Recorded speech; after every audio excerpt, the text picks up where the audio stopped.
Hi friends, welcome to golden days. నాకు పూజలు చేసుకోవడం అంటే చాలా ఇష్టం అండి. కానీ పూజలు చేయాలంటే ఇష్టం ఉంటే మాత్రమే సరిపోతుందా? కాదు. పూజలు చేయాలంటే ఇష్టం ఒకటి సరిపోదు. దేవుడి మీద భక్తి శ్రద్ధలతో పాటు పూజ అయిపోయాక ఆ పూజా సామాగ్రిని క్లీన్ చేసుకోవాలంటే ఓపిక, ఎనర్జీ కూడా కావాలి. కంపల్సరీగా పూజలో మనం ఏదో ఒకటో రెండో అయినా ఇత్తడి వస్తువులు, సిల్వర్ ఐటమ్స్ వాడుతూనే ఉంటాము. అది మన ట్రెడిషన్ ఇంకా అలా వచ్చేస్తూనే ఉంది. కానీ పూజ అయిపోయిన తర్వాత వాటిని క్లీన్ చేసుకోవాలంటే ఉంటుంది, అదొక పెద్ద టాస్క్. కానీ రీసెంట్గా బాగా పాపులర్ అవుతున్న సిల్వర్ డిప్ అనే లిక్విడ్ నేను కూడా మీషోలో నుంచి పర్చేస్ చేశాను. నాకు బిలో 100 రూపీసే పడింది, 90 పడింది.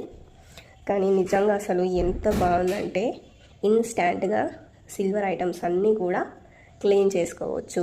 నేను మీకు చూపిస్తున్నాను చూడండి. రీసెంట్గా నేను వరలక్ష్మి వ్రతం చేశాను పూజ. ఆ పూజకి వాడిన ఐటమ్స్ ఇవి. అవి క్లీన్ చేస్తున్నాను. సిల్వర్ ప్లేట్ చూడండి అసలు ఎంత క్లీన్ అవుతుందో, క్లియర్గా కనిపిస్తుంది. కాకపోతే ఏంటంటే కొంచెం లిక్విడ్ ఎక్కువగా యూస్ చేస్తే రిజల్ట్ తొందరగా వితిన్ సెకండ్స్లోనే కనిపిస్తుంది.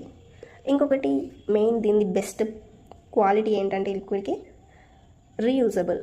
మనం ఏదో ఒకసారి వాడచ్చు అన్నట్టు కాదు. ఒకేసారి లిక్విడ్ వాడిన తర్వాత కూడా మళ్ళీ లిక్విడ్ని వాడుకోవచ్చు. ఇది చాలా బాగుందండి. నా దగ్గర ఉన్న పాత రింగ్స్ కూడా నేను క్లీన్ చేసి చూపిస్తున్నాను చూడండి. బ్లాకిష్ అంతా పోయి అసలు ఆ క్లాత్కి అంటుకుంటుంది నల్లగా. చూశారు కదా మీరు, ఇందాక స్టార్టింగ్లోనే కనిపించింది.